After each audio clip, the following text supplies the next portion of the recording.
એવું નહીં. Okay, cloud ઉપર કર્યું છે ને? હા, સ્ટાર્ટ કર્યું છે ક્લાઉડ ઉપર. હા, ક્લાઉડ. ઓકે.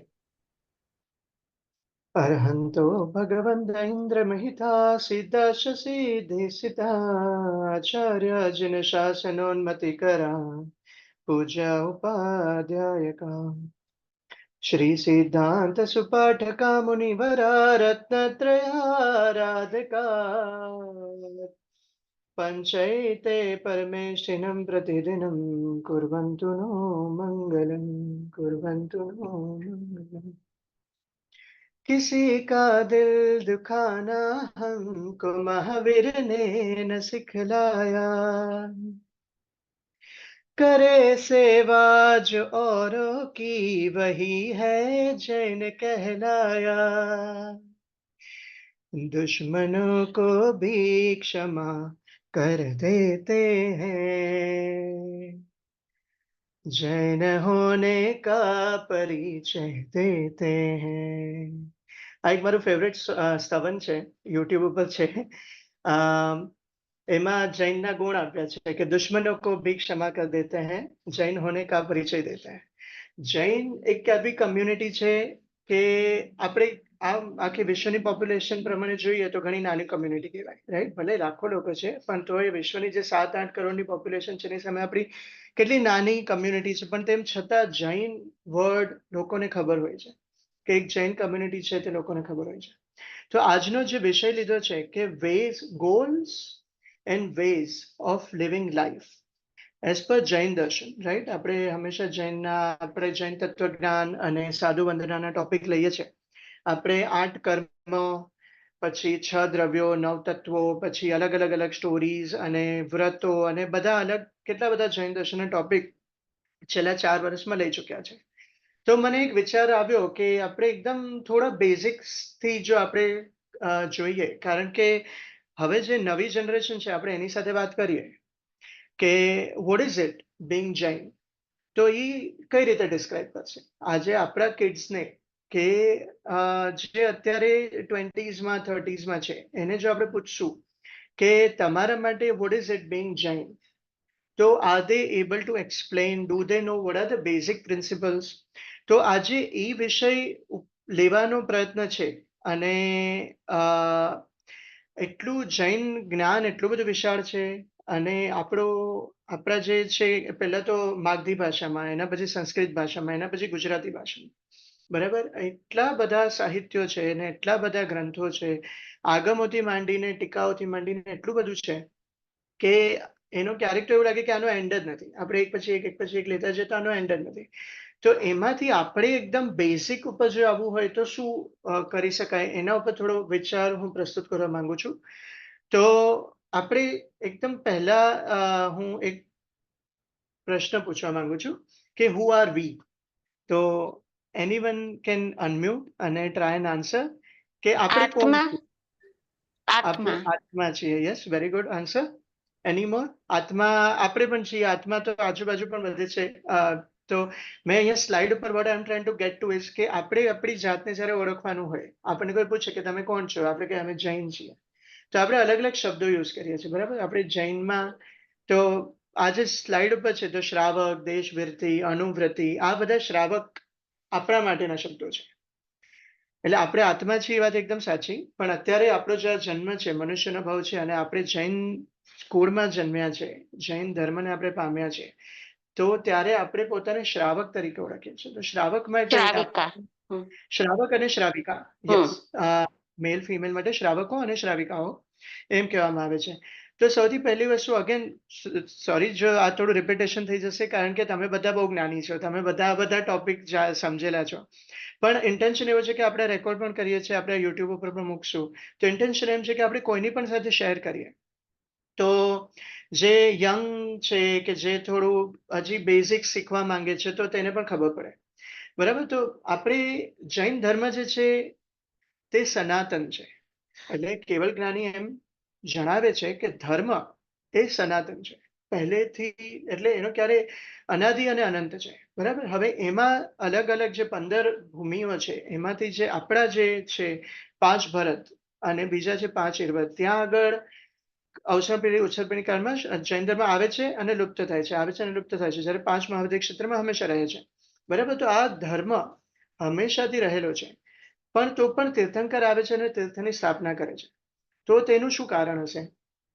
મહાવીર સ્વામી આવીને તીર્થની કેમ સ્થાપના કરી હશે? આપણે કેમ એમ કહીએ કે અમે મહાવીર સ્વામીના શ્રાવક છીએ અને શ્રાવિકા છીએ? જો પાર્શ્વનાથના પણ તો હતા જ, તો કે મહાવીર સ્વામીએ પાછું સ્થાપના કરવી પડી?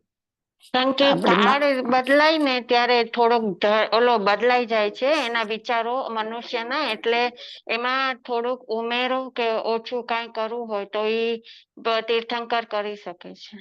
એકદમ સાચી વાત. Thank you very much Triptiben. એટલે તમે જેમ કીધું એવી રીતે ક્ષેત્ર અને કાળ પ્રમાણે તીર્થંકર તીર્થની સ્થાપના કરે. જ્યારે એમ કહીએ કે તીર્થની સ્થાપના કરી એટલે તે સાધુ સાધ્વી અને શ્રાવકો અને શ્રાવિકાઓએ હવે કેવો આચાર પાડવાનો છે તેના નિયમો જણાવે છે. બરાબર? એ ધર્મના જે મેઇન પ્રિન્સિપલ છે તે તો સેમ જ છે, પણ એ મેઇન પ્રિન્સિપલને આપણે કેવી રીતે આપણે ડે ટુ ડે લાઈફમાં આપણે કેવી રીતે ઉતારવાના છે, તો તેના માટે તે દ્રવ્ય તે ક્ષેત્ર પ્રમાણે અને કાળ પ્રમાણે તે તીર્થંકર જણાવે છે. તો તે જ્યારે બોલે અને ત્યારે એને જે ગ્રહણ કરે એમાંથી જે સાધના માટે તત્પર થાય છે, એટલે કે જે પોતાના સંસારનો ત્યાગ કરી અને સાધના કરવા માટે જે દીક્ષા લે છે તેને કહેવાય છે સાધુ અને સાધ્વી. અને જે તેનું શ્રવણ કરે છે અને શ્રવણ કરી અને પછી બને એટલું તે પ્રિન્સિપલ્સને ફોલો કરવાની ટ્રાય કરે, અથવા તે જે માર્ગ બતાવ્યો છે તેને વધારેમાં વધારે પ્રયત્નથી સંસારમાં રહીને કઈ રીતે કરવું તે વસ્તુનો જે દ્રઢ બને છે કે ઓકે આ વસ્તુમાં મને હવે વિશ્વાસ છે, આ વસ્તુમાં મને શ્રદ્ધા છે અને મારે આ માર્ગમાં ફોલો કરવું છે, તો તેના માટે હું બનશે એટલું કરીશ. તો તે જે શ્રવણ કરે છે અને પછી તેને ફોલો કરે છે તેને શ્રાવક અને શ્રાવિકા કહેવાય છે. તો જે પહેલો શબ્દ આપણા માટે યુઝ કર્યો છે શ્રાવક, એનો મતલબ થાય છે કે જે જીન વાણીનું શ્રવણ કરે છે અને પછી તેનું પાલન કરે છે તેને શ્રાવક અને શ્રાવિકા કહેવાય છે. બીજો આપણા માટે શબ્દ યુઝ થાય છે દેશવૃત્તિ. તો આમાં બે શબ્દ છે, એક છે સર્વવૃત્તિ અને એક છે દેશવૃત્તિ. વીરતીનો મતલબ એમ કે જે પચકાણ કરે, પચકાણ કરવા. બરાબર? એટલે વીરતા બતાવી. આજે કોઈ પણ વસ્તુ છોડવી તેમાં ઘણી વીરતા છે. બરાબર? એમાં શૌર્ય છે. આજે તમારી પાસે કઈ વસ્તુ છે એમાંથી તમે દાન દો છો તો તેમાં તમારી વીરતા છે. તમારી પાસે કોઈ વસ્તુ હોવા છતાં તમે એને ભોગવશો નહીં તો તેમાં તમારી વીરતા છે. તો એ વીરતા જે સર્વવીરતી એટલે કે બધી જ વસ્તુના પચકાણ કરે છે તેવા સાધુ સાધ્વીને સર્વવીરતી કહેવાય છે. અને જે થોડી થોડી વસ્તુના પચકાણ કરે છે તેને દેશવીરતી, એટલે આપણા માટે દેશવીરતી એવો શબ્દનો ઉપયોગ કરવામાં આવ્યો છે. ત્રીજો છે અણુવ્રતિ.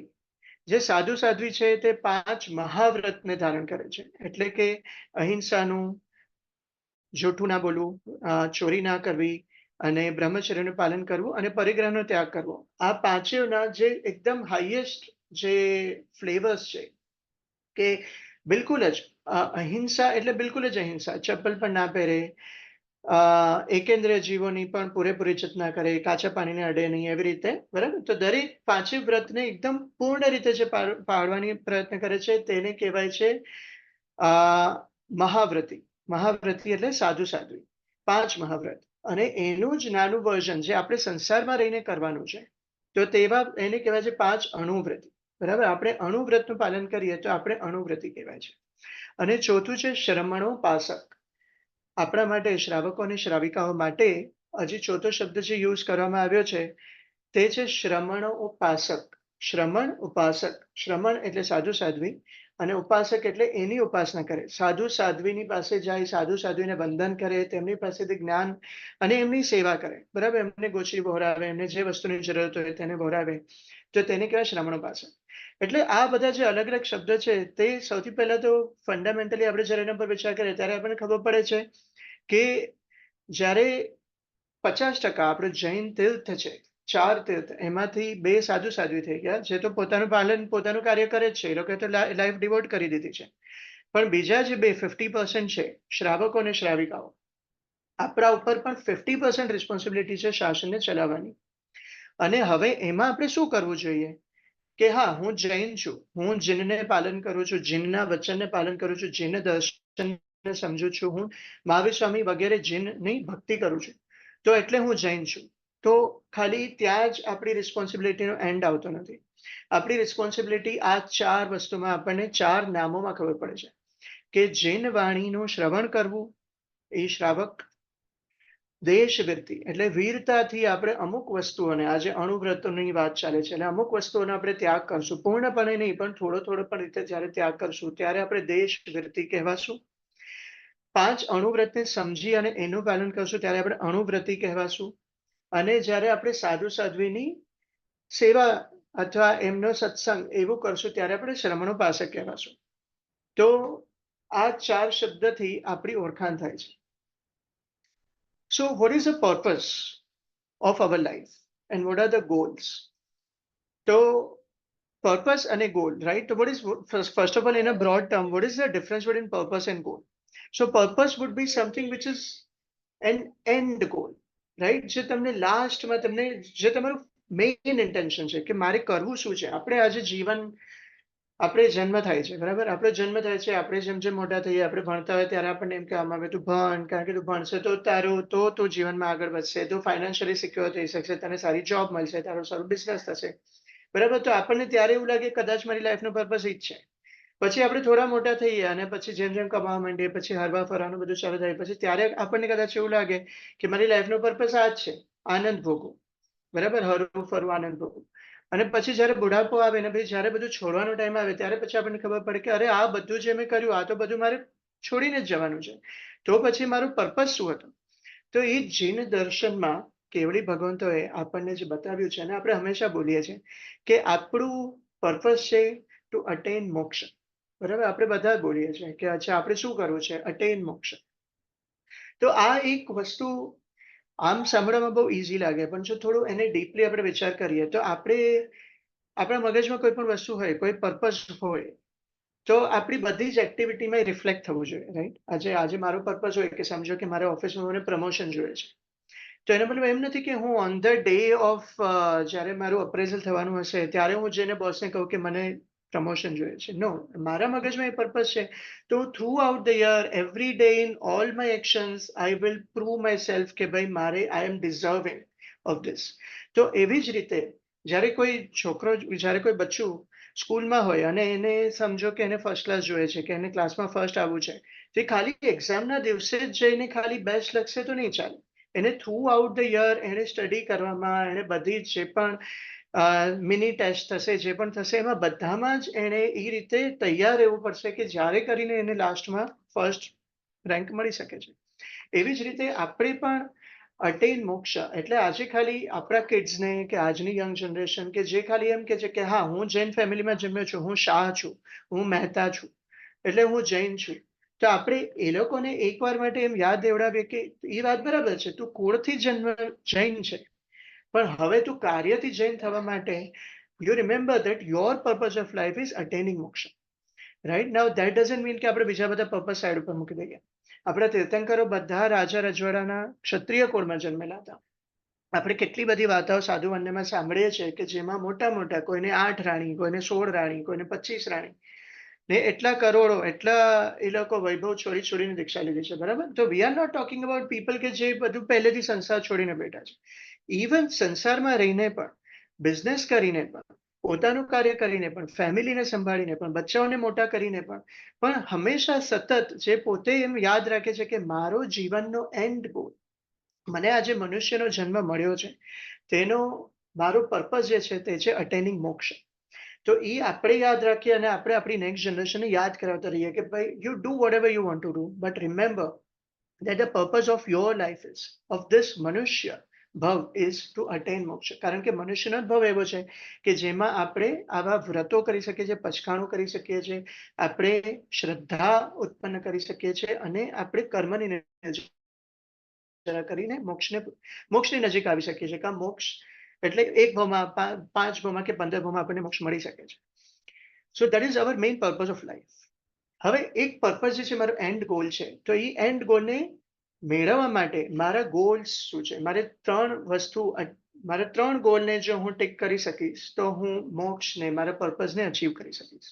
તો આ 3 ગોલ છે. એક છે રિડ્યુસિંગ પ્રીવિયસલી અટેન્ડ કર્મ, બરાબર? આપણા જે પહેલેથી બાંધીને આપણા કર્મો આવેલા છે, ભવોભવથી જે કર્મો આપણે બાંધેલા છે તો તેને મારે હવે ઘટાડવાના છે. બીજું આપણું ગોલ છે પ્રિવેન્ટ ન્યૂ કર્મ. હવે આપણે નવા કર્મનું ઉપાર્જન ઓછું કરવું છે અથવા ન થાય તેવું કરવું છે. અને ત્રીજું છે કરુણા અથવા કલ્યાણ ભાવના. કારણ કે પહેલું અને બીજું જો આપણે ધ્યાનથી વિચારીએ તો એ પોતાના માટે છે, બરાબર. મેં પહેલાથી જે કર્મો બાંધીને આવ્યો છે એ મારે ઓછા કરવા છે અને મારે બીજા નવા કર્મો બાંધવા નથી. તો એ તો પોતાનું થઈ ગયું, પણ બીજાનું શું?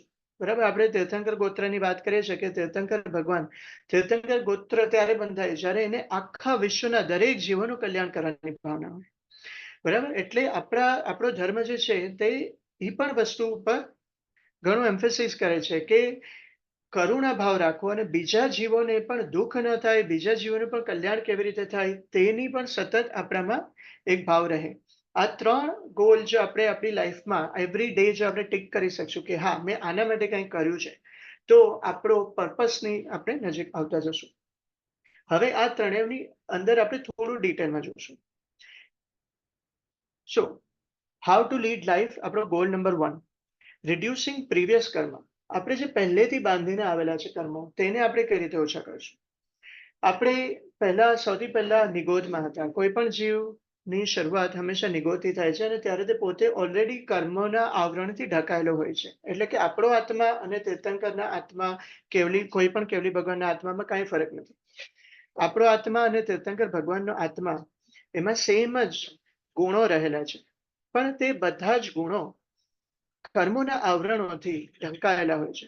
તો હવે ત્યારથી માંડીને આપણે મનુષ્યના ભાવમાં કેવી રીતે આવ્યા? ત્યારે તો આપણને કોઈ જૈન ધર્મ શીખવાડતું નહોતું કે સમતાથી સહન કરવું, એવું તો કોઈ શીખવાડતું નહોતું. પણ એ ઓટોમેટિકલી એક નેચરલ પ્રોસેસ જ એવી છે કે તે નેચરલ પ્રોસેસમાં નિગોદમાંથી જીવ, જ્યારે પણ એક જીવ સિદ્ધ ગતિને પ્રાપ્ત કરે છે ત્યારે નિગોદમાંથી એક જીવ એકેન્દ્રિયમાં આવે છે. હવે એ એકેન્દ્રિયમાંથી ધીમે ધીમે ધીમે પોતાના કર્મોને ભોગવતો એ કર્મ ભોગવતો જાય અને ત્યારે એ પોતે અજ્ઞાન દશામાં છે. એટલે એ કોઈ પણ નવા કર્મ બાંધે તો એ એટલા ચીકણા ગાઢા કર્મ ના બંધાય. તો એને પોતાના કર્મો ભોગવી એકેન્દ્રિયમાં બધા દુઃખ સહન કરી, બેન્દ્રિયના બધા દુઃખ સહન કરી. It's very similar to evolution if you think about it, right. Science પણ કહે છે કે ઇવોલ્વ થાય છે life. It is very similar. આપણે એવી રીતે ઇવોલ્વ થયા છે. આપણે એક્સપિરિયન્સ લેતા કે આમાં પણ દુઃખ છે, આમાં પણ દુઃખ છે, આમાં પણ મને ઇન્ટરેસ્ટ નથી, એમ કરતા આપણો જીવ ઉપર વધતો જાય છે. અને એમ ઉપર વધતા આપણે પછી પંચેન્દ્રિયને પ્રાપ્ત કરીએ છીએ. અને એકવાર આપણે સંજ્ઞી પંચેન્દ્રિય, સંજ્ઞી એટલે કે જેને મન છે, જે વિચાર કરી શકે છે. સંજ્ઞી પંચેન્દ્રિય તિર્યંશ પણ હોય.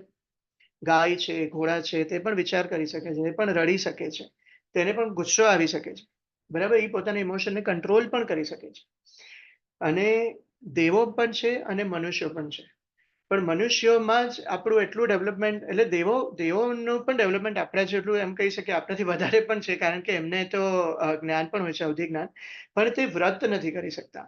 જ્યારે કે આપણું જે શરીર છે એનાથી આપણે ત્યાગ કરી શકીએ છીએ અને એના કારણે આપણે વધારે કર્મોની નિર્જરા કરી શકીએ છીએ.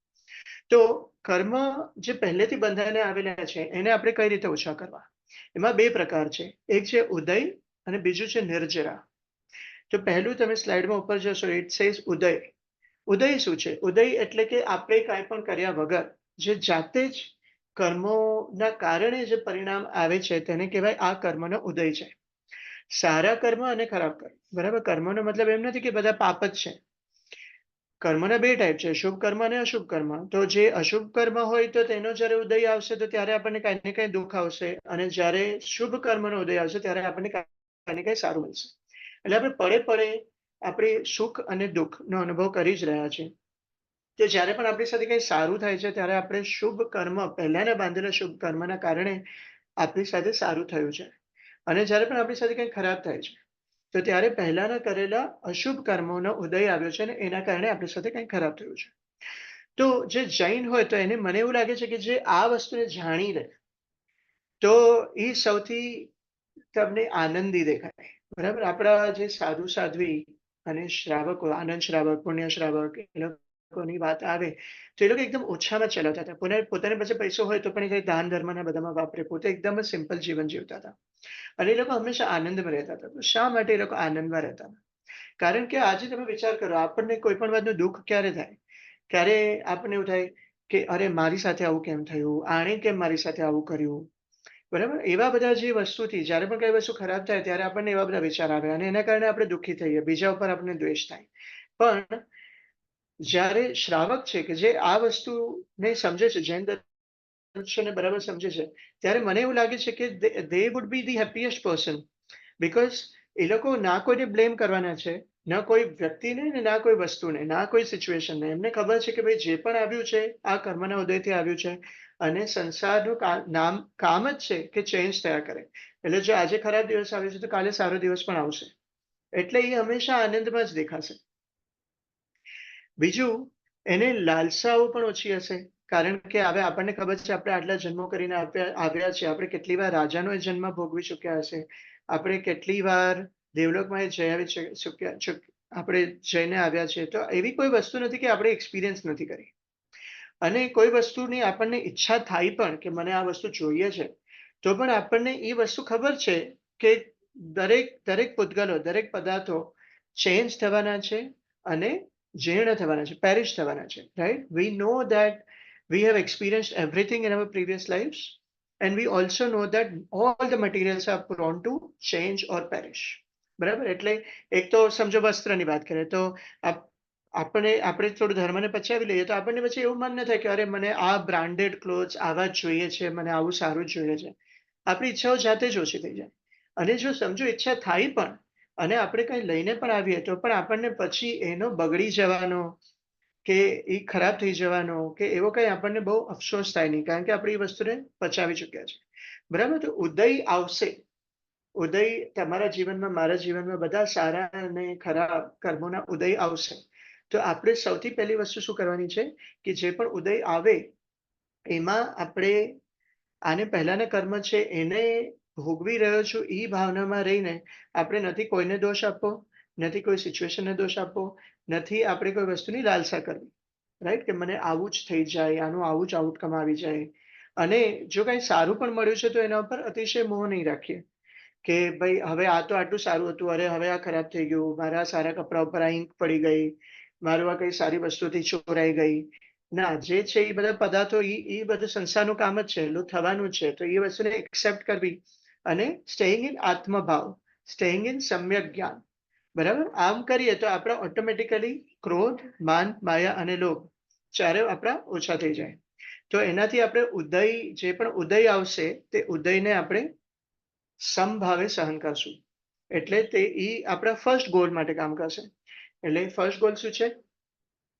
First goal anyone? 3 ગોલ જે કીધા.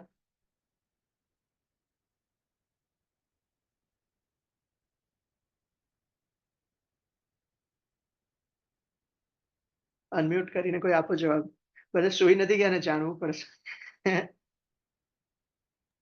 આપણે 3 ગોલની વાત કરી. પહેલા ગોલની વાત ચાલે છે. કઈ છે પહેલો ગોલ કયો છે? ડેફિનેટલી સુઈ ગયા લાગે છે બધા. પછી હું દર વખતે હું જ બોલું છું ને એટલે હું બોલતી નથી, સોરી. So going બોલવાની back to છૂટ that છે. slide, આપણો પહેલો ગોલ છે રિડ્યુસિંગ પ્રીવિયસલી અટેન્ડ કર્મ. જે પહેલેથી કર્મ બાંધીને આપણે લાવેલા છીએ, આપણા બેલેન્સમાં ઈ છે જ ને આપણે ભોગવવાનું જ છે જ. બરાબર? તો ઈ ગોલની આપણી વાત ચાલુ છે કે ઈ ગોલમાં બે વસ્તુ થશે. એક, ઉદય આવશે જ. આજે હું રોજ જે ખાઉં છું એ વસ્તુ હું ખાઈશ તો મને રોજ પચશે એવું જરૂરી નથી. મને એક દિવસ ગેસ થઈ શકે છે, એક દિવસ મને અપચો, વોમિટ થઈ શકે છે. બરાબર? એવું કેમ થયું? રોજ ખાતો તો કાં 10 જણા સાથે ગયો અને બધાને 9 જણને કાંઈ નહીં થયું અને મને જ કેમ થયું? કારણ કે ઉદય આવ્યો. તો એવો ઉદય આવ્યો તો ત્યારે નથી મારે સિચ્યુએશનને બ્લેમ કરવાની, નથી હું કોઈ વ્યક્તિને બ્લેમ કરવાનો. હું એને એક્સેપ્ટ કરીશ કે હા, મારે વેદનીય કર્મનો ઉદય આવ્યો છે. આજે ક્લાસમાં 20 લોકો બેઠા હોય, 19 જણને બધું યાદ રહે છે, મને જ યાદ નથી રહ્યું. તો હું આવો છું, મારું એવું રડવું નથી. મારા આત્મામાં અનંત જ્ઞાન છે. મારા આત્મા ઉપર કર્મ આવેલા છે. એના કારણે જ્ઞાનાવણીય કર્મના કારણે મને આ યાદ નથી રહ્યું. તો હું પ્રયત્ન કરીશ અને જ્યાં સુધી મને યાદ નહીં રહે હું ત્યાં સુધી કરીશ.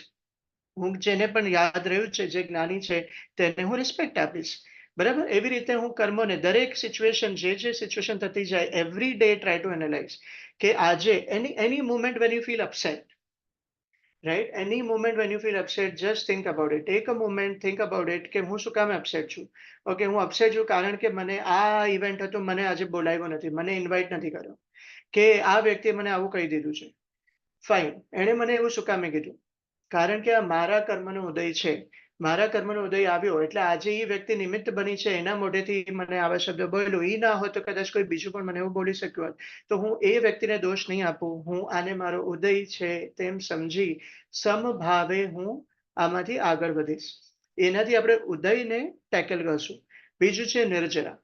નિર્જરા એટલે જે કર્મનો ઉદય હજી આવ્યો નથી, જે કર્મ આપણા બેલેન્સમાં પડેલા છે, એ કર્મોને સામેથી હું કઈ રીતે ઓછા કરી શકું, એનો ઉદય આવે એ પહેલા જ હું કઈ રીતે ઓછા કરી શકું. તો તેના માટે 12 પ્રકારના તપ, હમણાં I think last two last વીકમાં રૂપલબેને આ બધા કવર કર્યા છે. એનો વિડીયો આપણે યુટ્યુબ ઉપર છે. તો એમાં 6 આભ્યંતર તપ અને 6 બાહ્ય તપ. બરાબર? એનાથી નિર્જરા થશે. આભ્યંતર બાહ્ય તપ આપણને ખબર છે કે ભાઈ ઉપવાસ કર્યો, આયંબિલ કર્યું, તો એ બધું અનશનમાં આવી ગયું. એ સિવાય પણ ઘણા બધા છે, ઉણોદરી છે, વૃત્તિ સંક્ષેપ છે. આ બધું તમે વિડીયોને જોજો. અને ઇન્ટરનલ તપ, અંદરથી પણ આપણા આભ્યંતર તપ, કે જે બહારથી કોઈને લાગતું નથી કે આ તપ કરે છે, પણ આપણને ખબર છે કે અંદરથી કે આપણે એને સારી રીતે કરશું તો એ તપનું કામ કરે છે. ફોર એક્ઝામ્પલ વૈયાવચ. આજે કોઈ દુઃખી છે, કોઈ માંદું છે, એસ્પેશિયલી સાધર્મિક, બરાબર, જે સુપાત્ર જીવ છે, એની આપણે સેવા કરીએ તો તે વૈયાવચ કરી કહેવાય. તો તેનાથી પણ આપણા કર્મો ઓછા થાય છે. કાવશક કર્મ. કાવશક કર્મમાં એક લોકેશો કાવશક કર્મમાં હાર્ડલી 2 મિનિટ લાગે છે, બરાબર? તો એક લોકેશો કાવશક કરતા હોય ત્યારે આપણે શરીરને હવે હલાવવાનું નથી. શરીરને મેં છોડી દીધું છે. એક ખાલી હું 24 વગરના નામ ઉપર જ કોન્સન્ટ્રેશન કરું છું. હવે એ ટાઈમે મને ઠંડી લાગશે, ગરમી લાગશે, ડોરબેલ વાગશે, કોઈ મને કંઈ બોલશે, હું એનો એ વસ્તુ પર ધ્યાન આપવાનું નથી, બરાબર? હું આત્મભાવમાં રહેવાનું છું. તો એ 2 મિનિટ કરીને પણ આપણા કર્મો ઓછા થાય છે. કૌશકમાં, ધ્યાનમાં, મેડિટેશનમાં. એટલે આવી રીતે 6 બાહ્ય અને 6 આભ્યંતર, એવી રીતે 12 પ્રકારના તપ કરી અને આપણે નિર્જરા કરી શકશું. So again going back to fundamentals, those who are very new to Jainism, એને ખબર છે મારો પર્પસ આપણને ખબર પડી ગયો, બરાબર? Why do Jain live their life? Jain live their life to attain moksha. Now, how do they attain moksha? First is, જે પણ પહેલાના કર્મ આવે છે તે વસ્તુને એક્સેપ્ટ કરે છે. કોઈને પણ બ્લેમ નથી કરતા અને આમાંથી કઈ રીતે હું સમભાવે આગળ વધું તેને વિચારી શકે છે. અને એના કારણે હંમેશા હેપી દેખાય છે. એના કારણે ક્યારેય કોઈને બ્લેમ નથી કરતા, એના માટે ક્યારેય કોઈનું ખરાબ નથી બોલતું. હવે એવો વ્યક્તિ હોય, બિઝનેસમાં હોય અને સક્સેસફુલ થયા વગર રહે ના રહે. જ્યારે કોઈ વ્યક્તિ એટલું પ્લેઝન્ટ હોય, તમે એની પાસે જાઓ છો, તમે એઝ અ કસ્ટમર એની પાસે ગયા અને તમે કીધું કે ભાઈ તમે આ વસ્તુ મને આપી હતી, આ ખરાબ નીકળી, અને પેલો હસતા મોઢે બદલાવી આપે, તો તમે એની પાસે બીજી વાર જવાના જ છો, બરાબર? એટલા માટે Jains are so good in business, because they are always smiling, they are always accepting, they are always trying to help others, right? તો એ જ વસ્તુને આપણે હજી થોડા માઇક્રો લેવલ ઉપર આવી અને day to day we try to do this, we try to connect everything to karma, કે આ એવું છે અને આને હું કઈ રીતે સમભાવે હું આમાંથી આગળ વધું. ગોલ નંબર 2, આપણે ગોલ નંબર 2 માં આવતા કર્મોને રોકવાના છે, બરાબર? પહેલાના કર્મોને તો આપણે સમજી ગયા, પણ હવે આપણે જે પણ ક્રિયાઓ કરશું તેમાં આવતા કર્મોને કઈ રીતે રોકશું. તો આના માટે આપણને આ બધો મોટા ભાગની વસ્તુ છે, આપણે વિધિઓ કહીએ કે પછી કલ્ચર કહીએ, આપણું જૈનનું કલ્ચર કહીએ, લાઈફસ્ટાઈલ કહીએ, તે બધી આની જ અરાઉન્ડ છે. તો આપણને કર્મ ઓછામાં ઓછા લાગે એના માટે આપણે શું કરશું? 18 પાપ સ્થાનકનો ત્યાગ કરશું, બરાબર? 18 પાપ સ્થાનક બને એટલા ઓછા થાય. અને નેક્સ્ટ સ્લાઇડમાં હું 18 પાપ સ્થાનકનો એકવાર રિકેપ આપી દઈશ. We should follow 5 Anuvrat and 3 ગુણવ્રત. એનું નામ પણ નેક્સ્ટ સ્લાઇડ ઉપર આપું છું. વી શુડ ડુ પ્રતિક્રમણ. હવે પ્રતિક્રમણ, આખું પ્રતિક્રમણ આપણે બોલી નથી શકતા. રોજ every day we should do પ્રતિક્રમણ, બરાબર? આને એક આવશ્યક ક્રિયા કહી છે, પણ આપણે આખું પ્રતિક્રમણ નથી કરી શકતા. So minimum what we should do is ask for forgiveness and give forgiveness, બરાબર? Every night when you are going to bed, let's make sure કે આપણે કોઈના પણ ઉપર ગ્રજ ના રાખીએ, બરાબર? આપણાથી આપણને એવું લાગે કે અચ્છા ગિલ્ટ આપણને થઈ રહી છે કે અરે મેં આને આવું કહી દીધું, મેં આની સાથે આવું કરી દીધું, તો આપણે એને એક્સેપ્ટ કરીએ, એને કોલ કરી દઈએ કે એની સાથે વાત કરીને કહી દઈએ ભાઈ આવું આવું થયું હતું, મિચ્છામી દુક્કડમ કહું છું, અને મારે આવી મિસ્ટેક જે થઈ છે એના માટે મને માફી આપો. આપણે પોતાને જ લાઇટ ફીલ કરશું અને ગીવ ફોરગિવનેસ. ભલે કોઈ આવે આપણી પાસે કે કોઈ ન આવે, પણ આપણને આખા દિવસમાં કોઈની પણ ઉપર ગુસ્સો આવ્યો છે કે કોઈની પણ ઉપર આપણને દ્વેષ ભાવ થયો છે, તો આપણે એને માફ કરી દઈએ મનથી કે હું બધા જ જીવોને હું માફી આપું છું, બધા જ જીવો સાથે માફી માંગુ છું. તો તે પણ એક મિની પ્રતિક્રમણ જ છે. બરાબર? We should be aware of 15 કર્માદા. એટલે જૈનોએ કયા પ્રકારના બિઝનેસ કરવા ના જોઈએ. there are 15 કર્માદાન, 15 ટાઈપના બિઝનેસીસ જૈન ના કરે, કારણ કે તેમાં ઘણી હિંસા છે. એ પણ આપણે નેક્સ્ટ સ્લાઇડમાં જોશું. And we should try to avoid those kind of businesses. Meditation whenever time permits આપણે મેડિટેશન કરીએ. એટલે એ 4 ભાવના છે. સંસાર કેવો છે, હું એકલો આવ્યો છું, એકલો જવાનો છું, એ ટાઈપની જે બધી ભાવના છે. અસાર, સંસાર અસાર છે, બધું સંસારમાં બધું અનિત્ય છે, કઈ પણ વસ્તુ રહેવાની નથી. બરાબર? અને જે પણ સુખ દુઃખ આવે છે તે કર્મના કારણે આવે છે. આ 4 પ્રકારની જે ભાવના છે એનો આપણે મેડિટેશન જ્યારે પણ ટાઈમ મળે ત્યારે આપણે એના ઉપર વિચાર કરીએ. અને ફાઇનલી ગેઇનિંગ નોલેજ ફ્રોમ સમ્યક ધર્મ, ગુરુ, મિત્ર અને એન્ડ બુક્સ. કારણ કે સાચો ધર્મ આપણે શીખવો છે, એના માટે આપણે ગુરુ પાસે જઈ શકીએ તો ગુરુ પાસે જવું, ગુરુ પાસે ન જઈ શકીએ તો મિત્રો પણ એવા બનાવવા કે જેની સાથે આપણે એવી કઈ વાતોચીતો કરી શકીએ, અને બુક્સ પણ એવી રીડ કરવી કે જેથી આપણું આ જ્ઞાન વધતું રહે. બરાબર? Again going to those who are very new to Jainism, કે આમાં હવે આપણે જો જોશું કે આપણે ડે ટુ ડે લાઈફમાં મારે શું કરવાનું છે. બરાબર? મને બીજું કાંઈ નથી ખબર પડી રહી, મને 8 કર્મના ટાઈપ કાંઈ નથી ખબર પડી રહી.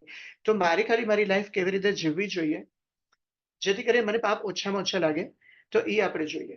અને આ all of this things work practically also. Right? સૌથી પહેલા તમને લેફ્ટમાં દેખાય છે 18 પાપ સ્થાનક, જેને આપણે ઓછામાં ઓછા કરવાના છે. જીવોની હિંસા. બરાબર? આ તો એકદમ પોપ્યુલર છે જૈનો માટે કે જૈન કીડીને પણ ના મારે. બરાબર? આપણે જો ઘરમાં જીવાત થાય છે, આપણે ઘણીવાર પેસ્ટ કંટ્રોલ કરાવીએ છીએ, ઘણીવાર આપણે સ્પ્રે કરીએ છીએ, તો પછી આપણે એરિયા વૈયાનો કૌશક કરવો, અંદરથી ડંખ રાખવો કે મારે જીવોને મારવું પડ્યું છે, તો મને હે પ્રભુ મને એવી શક્તિ મળો કે મારે જીવોને મારવા ના પડે. બને ત્યાં સુધી જીવોને ઉપાડી અને બહાર જો પરઠી શકીએ, બહાર મૂકી શકીએ તો વેલ એન્ડ ગુડ.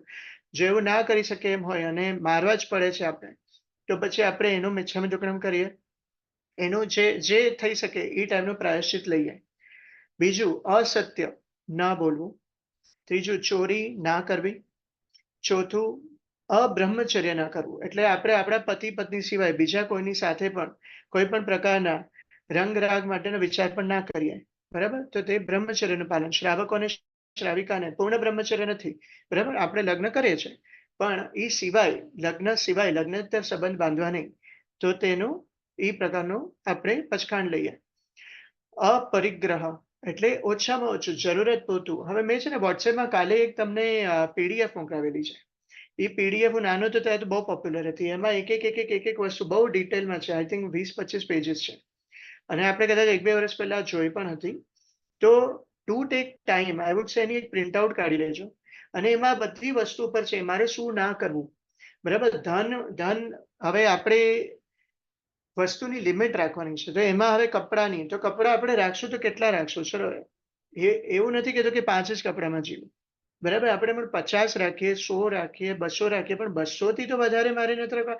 સમજો રોજ એક જ ડ્રેસ પહેરવાના છીએ, એવરી ડે ન્યૂ ડ્રેસ, તો એ વર્ષમાં આપણને 365 ડ્રેસ જ જોઈશે. બરાબર? તો આપણે એમાં લખીએ 365 ડ્રેસ ની જો હું છૂટ રાખું છું. એ સિવાય વિશ્વમાં જેટલા આખા વર્ષમાં જેટલા પણ ડ્રેસીસ બનશે, એના માટે જેટલી પણ હિંસા થશે, તેમાં મારી સિગ્નેચર નથી. હું એ લેવાનો નથી, અને એમાં મારું કઈ મને તેમાં પાપ લાગતું નથી, હું તેમાં પાર્ટનર થતો નથી. બરાબર? તો એ બુક છે, એટલે એમાં એવા બધા બહુ બધા આવે છે. હવે બ્રહ્મચર્ય, તો બ્રહ્મચર્યમાં હું કેવી રીતે હું પર સ્ત્રીને કે પર પુરુષને હું જોઈશ તો હું કેવી રીતે જોઈશ, એવા એક વસ્તુ આવે છે. એ તમે જોશો તો એ ડિટેલમાં છે. એટલે એમાં આપણને આઈડિયા આવે છે કે હું આ વસ્તુને પચખાણ કરી શકું છું. તો એ તમે ટિક કરી શકો, અને ટિક કરી અને પછી તમે જાતે પચખાણ લઈ શકો. એમાં લાસ્ટમાં આપેલું છે કઈ રીતે પચખાણ લેવા, અથવા તમે કોઈ ગુરુ. હાજી. સોરી તમને ડિસ્ટર્બ કરું છું. એ બુક આખી પ્રિન્ટેડ મળે છે કે એ પ્રિન્ટ આઉટ આપણે કરાવવું પડશે? સેટ પણ મળતી હશે, પણ મને કાલે ઓનલાઈન મળી ને પીડીએફ, તો મેં ગ્રુપમાં મૂકી. કારણ કે 20 જેટલા પેજીસ છે, તો એની પ્રિન્ટ આઉટ કાઢી ઈઝી છે. રાઈટ? કારણ કે હવે બુક અહીંયાથી પાછું ત્યાં યુકે કઈ રીતે. ના, that's okay. Yeah, thank you. Yes. પછી ગુસ્સો ના કરવો, બરાબર? આજે કયો ધર્મ હોય એવું કે ગુસ્સો કરવો, બરાબર? Practically this makes practical sense કે ભાઈ આપણે ગુસ્સો કરવો નહીં. આજે ઇવન ડોક્ટરને પણ જઈને કહેશો, ડોક્ટર પણ કહેશે ભાઈ તમારું બીપી હાઈ રહે છે, ગુસ્સો ઓછો કરો, બરાબર? It's having a direct benefit. તો આપણે ખાલી બીંગ કોન્શિયસ, રાતે કે દિવસે જ્યારે પણ ટાઈમ મળે ત્યારે આપણે અચ્છા મને ક્યારે ગુસ્સો આવી ગયો હતો, ચલો હું એનું નિશ્ચિંતપણ કરું છું અને હવે મારે ગુસ્સો ઓછો કરવો છે, મારે માન ઓછું કરવું છે, અભિમાન ઓછું કરવું છે. 8મું માયા, બરાબર? આપણે ઘણી વાર કારણ ન હોય તો હું આને આ કહીશ પણ તું એને નહીં કહેતો, હું આને કંઈક બીજું વર્ઝન કહીશ તું આને નહીં કહેતો. આપણે કારણ વગર ઘણીવાર માયામાં ઉલઝીએ છે અને પછી એના કારણે જ પછી આપણે દુઃખી થઈએ. પછી આપણે જેને કીધું હોય કે તું કોઈ બીજાને નહીં કહેતો, એ પછી કહી આવે કોઈ બીજાને, અને પછી અંતે હરી ફરીને પછી બધી વાત બહાર આવે કે અરે અભિષેકે તો આવું કીધું તું ને. એટલે અંતે તો આપણે જ પસ્તાવાનું છે. એટલે આપણે બને એટલું સરળ રહીએ, બને એટલું આપણી બોલવાની આપણી ભાષા સીધી રહે, આપણે જે કાર્ય કરવાના છે આપણી લેણ દેણ બધી આપણે સીધી રાખીએ, જેથી આપણે કરીને એમાં કોઈ કપટ કરવાનો ચાન્સ ન રહે એવું આપણે ટ્રાય કરીએ.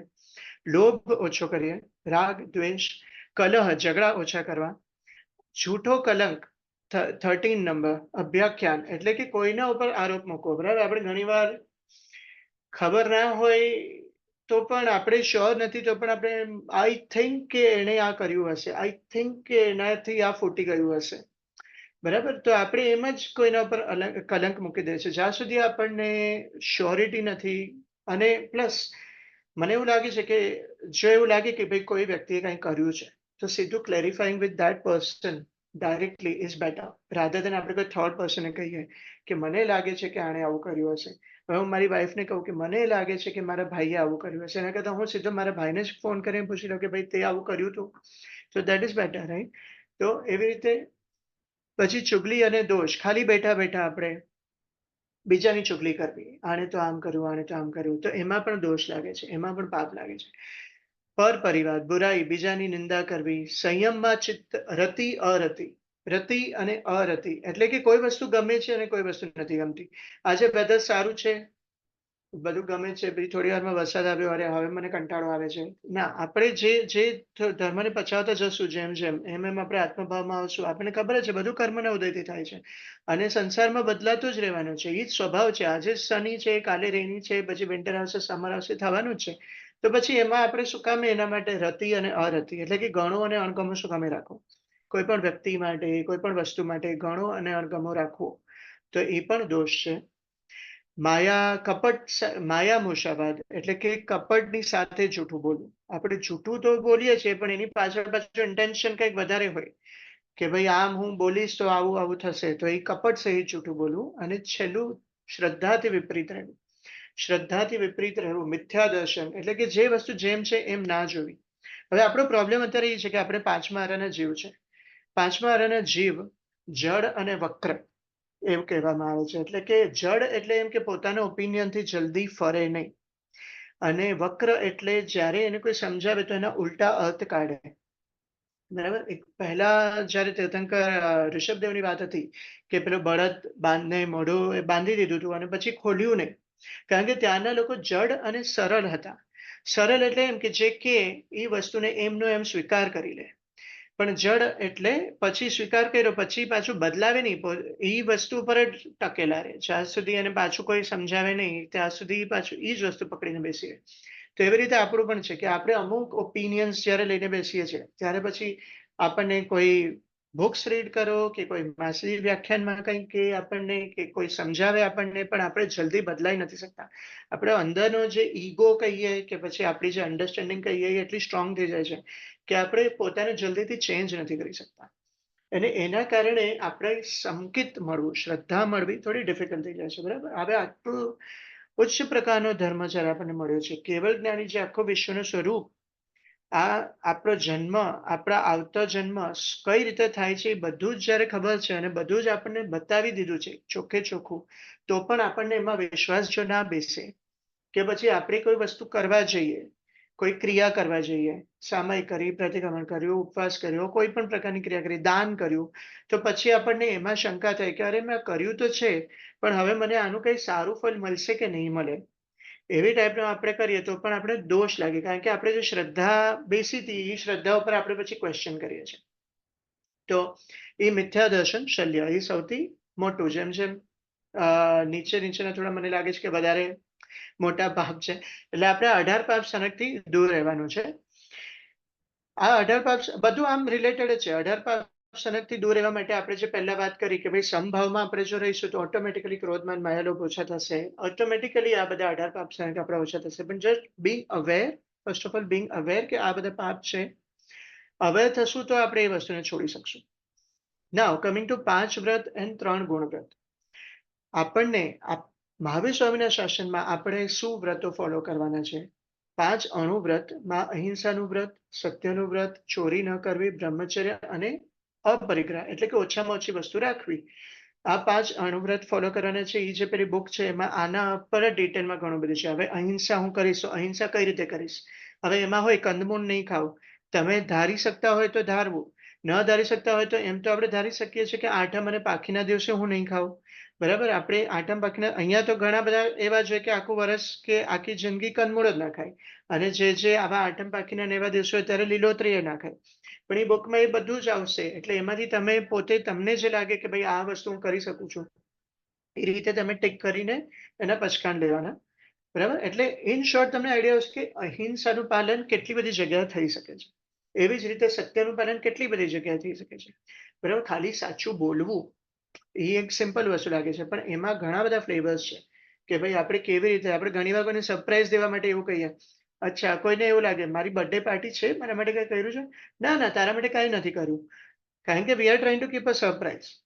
બરાબર, પણ એ જે છે એમાં આપણને અનંત દંડનો પાપ લાગે છે, કારણ કે આપણે એમ જ કારણ વગર, ભલે એ હલકું પાપ હોય, આપણો એવો કઈ દ્વેષ ભાવથી આપણે જૂઠું નથી બોલી રહ્યા, પણ પછી એનો આપણે મિચ્છામી દુક્કડમ કરવું જોઈએ કે ભાઈ હું જે મારી જીભનો તમે ઉપયોગ કર્યો અને હું જૂઠું બોલ્યો કે ભાઈ મેં તારા માટે કઈ નથી કર્યું because it was a surprise party, તો એનું પછી આપણે મિચ્છામી દુક્કડમ કરી લેવું જોઈએ. તો એવી ઘણી બધી વસ્તુઓ તમને મળશે.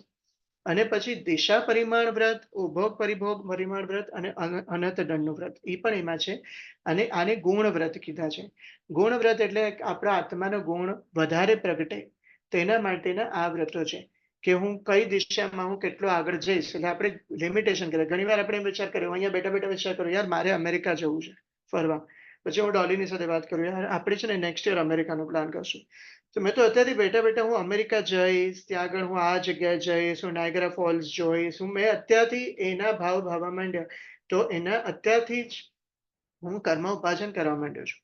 બરાબર, તો એની બદલે હું દિશા પરિમાણ વ્રતમાં કે ભાઈ આ વર્ષે મને ખબર છે કે હું અહીંયા એશિયાની બહાર હું નથી જવાનો, તો પછી મારે અનલેસ કે કંઈ ઇમરજન્સી આવી, અનલેસ કે કંઈ ઓફિસનું કામ આવ્યું કે કોઈ મેડિકલ ઇમરજન્સીથી જવું પડ્યું તો ઠીક, બાકી અધરવાઇઝ મારે આ 2024માં મારે સમજો એશિયાથી બહાર જવું નથી. એની બહાર વિશ્વમાં જે પણ થતું હોય, ત્યાં જે પણ બનતું હોય તે બધામાં મારી સિગ્નેચર નથી, હું ત્યાં આવવાનું નથી, મારું એમાં કંઈ જ લાગતું વળગતું નથી, હું એના પચકાણ લઉં છું. બરાબર, તો આપણે પોતાને લિમિટ કરી દીધું. અત્યારે સામયિક લઈએ છીએ ત્યારે આપણે શું કરીએ, આખા લોક પ્રમાણે, બરાબર, ક્ષેત્ર થકી આખા લોક પ્રમાણે, કાળ થકી 2 ઘડી ઉપરાંત, એટલે આપણે 2 ઘડી 48 મિનિટના આપણે પચકાણ લઈએ છીએ કે આખા વિશ્વમાં અત્યારે જેટલું પાપ થતું હશે એમાં મને પાપ લાગતું નથી, કારણ કે હું કોઈને બોલવાનું નથી, હું કોઈને કહેવાનું નથી આ મારા માટે લઈ આવો, હું સ્વિગીમાં કશામાં કંઈ ઝોમેટોમાં ઓર્ડર આપવાનું નથી, કોઈ ટાઈપનું કંઈ પણ થતું હોય તો એમાં મારી સિગ્નેચર નથી. બરાબર, તો આ ટાઈપના વ્રતો કરવાથી પણ આપણું આવતા કર્મોની નિર્જરા થાય, આવતા કર્મોને આપણે રોકી શકીએ છીએ. અને પછી 15 કર્માધાન. હવે આના ઉપર આપણે હવે I know we have only 5 minutes left, તો 15 કર્માધાન ક્વિકલી જોઈ લઈએ કે જૈન કયા બિઝનેસ ના કરે. આમાંના 2-3 થોડા ઇન્ટરેસ્ટિંગ છે. સૌથી પહેલું, અને આ 7મા વ્રત જેને પ્રતિક્રમણ આવડે છે અને 7મા વ્રતમાં એને ખબર છે, ઇંગાલ કમે, વણક કમે, સાડી કમે, ભાડી કમે, ફોડી કમે, આ બધા ઈ શબ્દો છે. ઇંગાલ કમે એટલે અગ્નિ, જેમાં બહુ અગ્નિનો ઉપયોગ થતો હોય તેવા કર્મો કરવા નહીં. બરાબર, જેમ કે ફટાકડાની ફેક્ટરી આપણે ખોલાય નહીં, એવી વસ્તુઓ કે જેની અંદર બાળવું પડે છે, બધી બહુ વસ્તુ બાળી અને એશિસ ભેગી કરીને પછી એશિસથી બને છે, એટલે જેમાં પણ અગ્નિનો આરંભ સમારંભ કરવો પડે એવી વસ્તુ જૈનો ના કરે, કારણ કે અગ્નિમાં જીવ છે, અગ્નિમાં પોતામાં પણ જીવ છે, અને અગ્નિ જ્યારે બળે છે ત્યારે આજુબાજુના તિર્યંચ જીવો, એકેન્દ્રિય, બેન્દ્રિય, તેન્દ્રિય, ચૌરેન્દ્રિય જીવો સુધીની હિંસા થાય છે, એ આપણને ખબર છે. એટલે એવા બિઝનેસ આપણે ના કરવા જોઈએ. બીજું, વણક કમે એટલે આ રાઈટ હેન્ડ સાઈડમાં થોડા નાના અક્ષર છે, પણ હું આ સ્લાઇડ પણ પછી મૂકી દઉં છું વોટ્સએપમાં. એટલે if you want to refer or you want to send to someone you can. વણકમે એટલે જેમાં ઝાડ કાપવા પડે તેવા આપણે વૃક્ષો કાપવા પડે એવા કામ આપણે જૈનો એવા બિઝનેસમાં ના હોય કે જેમાં ફોરેસ્ટ કટ કરવા પડે એવું કંઈ. ઇંગાલકમે વણકમે સાડીકમે એટલે કે જેની અંદર રથો, અત્યારના જમાનામાં જોઈએ તો બાઇક, કાર, એરોપ્લેન, હેલિકોપ્ટર એવા બધા જે વાહનોનો બિઝનેસ હોય ને તે ના કરવો જોઈએ. હવે આ એક ઇન્ટરેસ્ટિંગ વસ્તુ છે, કારણ કે કોઈ વાર આપણને એવું લાગે કે શું કામે ના કરવું જોઈએ, બરાબર? કારણ કે આ ઘણા લોકો કરતા પણ હશે, બરાબર? આપણે કોઈ એવી એજન્સી લીધી હોય, કોઈ એવું ટોયોટા ને મર્સિડીઝ સાથે BMW એ બધામાં કોઈને શેર્સ લીધા હોય ને એ રીતના. પણ આમાં એમ કહેવાનું છે કે જ્યારે પણ એ ગાડા, રથો અથવા ગાડીઓ અને બાઇક્સ ને બધું ચાલે છે ત્યારે તેમાં બહુ બધી હિંસા થાય છે, બરાબર? આપણે સાદી ખુલ્લા પગે ચાલે ત્યારે નીચે જોતા જોતા ચાલે, કોઈ જીવ ઉપર પગ પણ ના આવે. જ્યારે કે ગાડી ચલાવતા હોય ત્યારે તો આપણે બધું જ વસ્તુ ઉપર આપણે ચાલી જાય. ઘણીવાર હાઈવે ઉપર જતા હોય ત્યારે કેટલા કૂતરા મરેલા, બિલાડી મરેલી દેખાય, કારણ કે એટલું ફાસ્ટ વ્હીકલ આવે કે પેલું એનિમલ જે ક્રોસ કરતું હોય એને કચરીને વયું જાય. તો એ બધામાં આપણે જો વાહનને વેચતા હોઈએ કે આપણે એ ડીલરશીપમાં હોઈએ તો આપણને પણ એનો દોષ લાગે. એટલે આપણે એવા બિઝનેસ ના કરવો જોઈએ. હવે પ્રેક્ટિકલી સ્પીકિંગ જો કોઈ ઓલરેડી બિઝનેસમાં હોય તો પછી પહેલા તો એને વિચાર કરવો જોઈએ, એનું મિચ્છામી દુક્કડમ, એને પોતે ડંખ, એને ખબર પડે. પહેલા તો અવેરનેસ થવી જોઈએ કે ભાઈ આમાં દોષ છે. જો અવેરનેસ થશે તો એનો કઈ રસ્તો નીકળશે. એટલે એ અવેરનેસ રાખે અને પછી ધીમે ધીમે કઈ રીતે એ બિઝનેસ કંઈક ચેન્જ કરી શકે છે, કાં એનું શું પ્રાયશ્ચિત કરી શકે છે, એના માટે ગુરુ ભગવંતો સાથે વાત કરે. ચોથું, સાડીકમ ભાડીકમે પણ ઇન્ટરેસ્ટિંગ છે કે આવા જ રથો, ગાડીઓ, હેલિકોપ્ટર્સ, એરોપ્લેન, આ બધી વસ્તુઓને રાખીને ભાડા પણ ના ખાવા જોઈએ કે એને આપણે રેન્ટ ઉપર આપી દીધું, કારણ કે ત્યારે પણ તમે દોષના પાત્ર બનો છો. એમાંથી જે હિંસા થશે તો એમાં પણ આપણને દોષ, ભલે આપણે એનું ભાડું જ લઈએ છીએ પણ ભાડું લેવા છતાં તમે સાધન આપ્યા છે એટલે એ સાધનનો આપણને દોષ લાગે છે. ફોડીકમે એટલે કે જેમાં પૃથ્વીના પેટ ફોડવાના, એટલે બેઝિકલી ડિગિંગ કરવું પડે છે, એટલે કુવા બનાવવાના, બોરવેલ બનાવવાના, એવા બધા કાર્યો ના કરવા જોઈએ.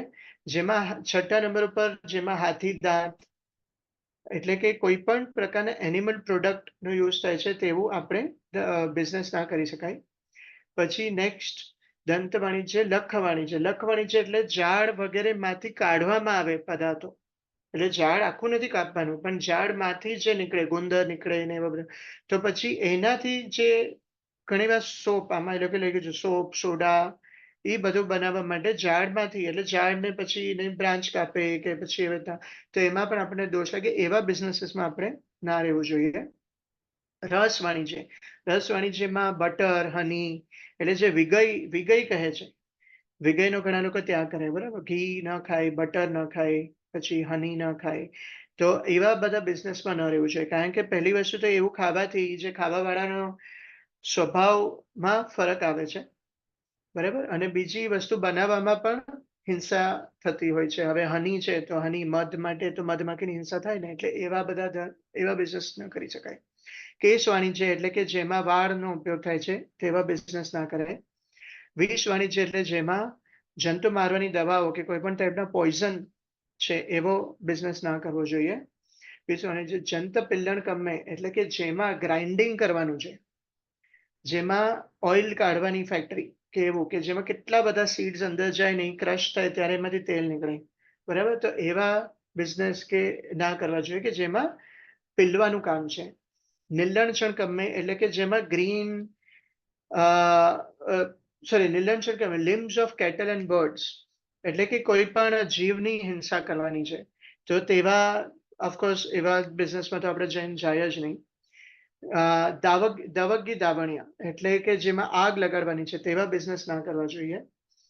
અને જેમાં પાણી ઉલેચવાનું છે તેવા બિઝનેસ ના કરવા જોઈએ.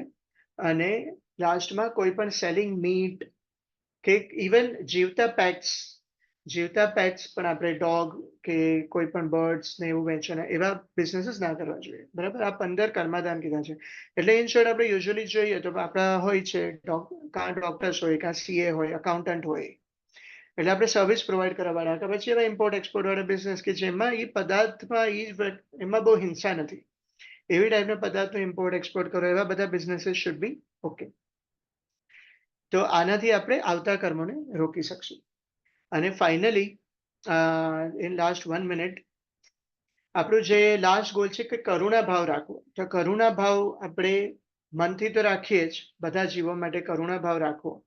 તો સ્ટાર્ટ વિથ યોર સેલ્ફ. પોતાને પણ આપણે બહુ ઓવરબર્ડન ના કરીએ, like putting too many goals, too many objectives, not having time for yourself. એવું ના કરવું જોઈએ, જેથી પછી આપણે પોતાને જ કોસીએ, એવું પણ ના કરવું જોઈએ. આપણે પોતાની ઉપર પણ દયા રાખીએ, પરિવારના જનો પ્રત્યે પણ દયા રાખીએ, આપણો સંઘ, આપણો દેશ, બધાની પ્રત્યે બધાનું સારું થાય. અને 4 પ્રકારના દાન કરી શકીએ છીએ: આહારનું દાન, ઔષધનું દાન, જ્ઞાનનું દાન અને અભયદાન. અભયદાન એટલે અહિંસા. આપણે કોઈને આપણો ડર ના હોવો જોઈએ. ઘણીવાર આપણાથી ડરે કોઈ, આપણે જઈએ તો આપણાથી લોકો ડરતા હોય એવું આપણી પર્સનાલિટી ના હોવી જોઈએ કે ભાઈ જેથી કોઈને કોઈ અરે આ આવશે આ મને વળશે. ઇવન ઘણીવાર બચ્ચાઓને ડર હોય, ટીચર આવે તો બધા બચ્ચાઓ એકદમ ડરી જાય કારણ કે ટીચર બહુ શાઉટ કરતી. તો એ વસ્તુ રોંગ છે. એવી પર્સનાલિટી હોય કે જેથી તમે આવો તો બધાને આનંદ થાય કે હા, એમ નહીં કે તમારા આવવાથી લોકો ડરી જાય. તો એ કરુણા ભાવમાં એટલે આખું વિશ્વનું કઈ રીતે કલ્યાણ થાય અને લોકોને મૈત્રી ભાવ, એ આપણે આ 3 ગોલને જો મને લાગે છે કે આપણે ટિક કરી શકશું તો આપણો જે પર્પસ છે અટેનિંગ મોક્ષ, એની આપણે પહોંચી શકશું. અને that basically in short tells કે what is the ધ્યેય of what is the purpose of our life and what are the ways of living our life. એની સાથે પૂરું કરું છું. જો જીન આજ્ઞા વિરુદ્ધ કાંઈ પણ બોલાવાનું હોય તો અરિહંત તને સુધી કેવલી પ્રભુની સાક્ષીએ તસ મિચ્છામિ યુગળમ. કોઈને કાંઈ પણ પ્રશ્ન હોય તો પૂછી શકો છો, અથવા કાંઈ એડ કરવું હોય, કાંઈ સજેશન હોય તો પ્લીઝ ડુ સો.